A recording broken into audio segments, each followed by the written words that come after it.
We didn't have recitals. We had sharing parties. Mrs. Thomas started each one reminding us of that, and that it did not matter if a finger slipped or a note was forgotten, because we're all human. We were all there to share our music with each other.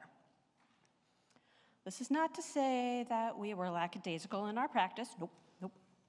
Pieces had to be completely memorized. No sheet music allowed for those sharing parties. And she worked with us to hone our interpretations of the pieces we played. You would know when a piece was ready to be shared by the joy that just radiated from her body.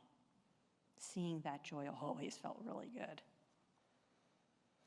Mrs. Thomas was my piano teacher growing up.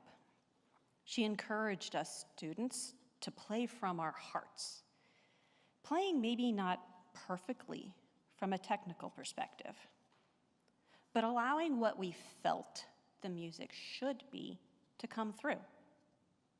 She wanted to hear what the music made us feel, to add our own voice.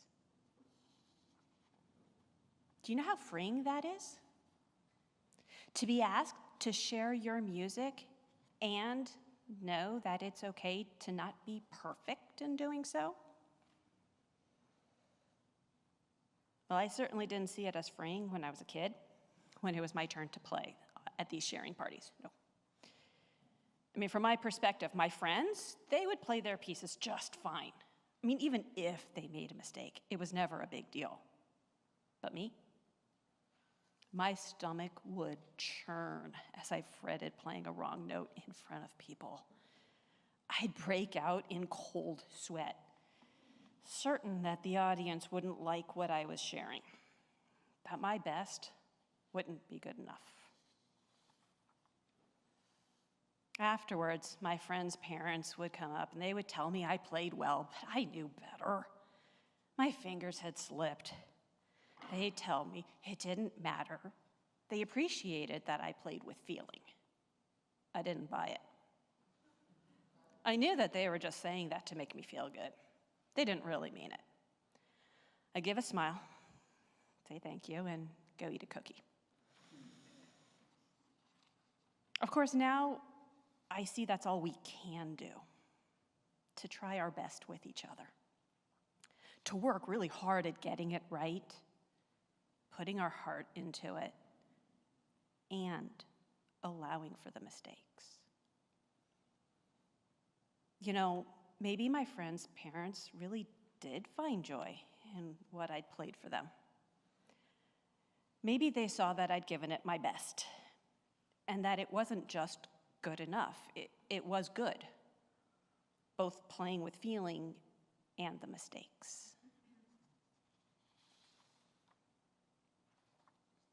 It's been more than 30 years since I last went to one of Mrs. Thomas's sharing parties, and almost as long since I last played the piano. Yet her words and teachings keep popping up as applicable in life in so many ways, whether it's work, here, relationships. And when I do share my heart and not worry about the potential slips, when I show up as the human I am, it is freeing. It is.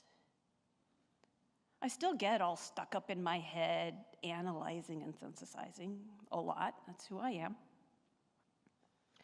For me, art, or specifically making art, is how I give my heart voice, to pull out of my head, to remember that this, all of this, isn't a recital. It's a sharing party.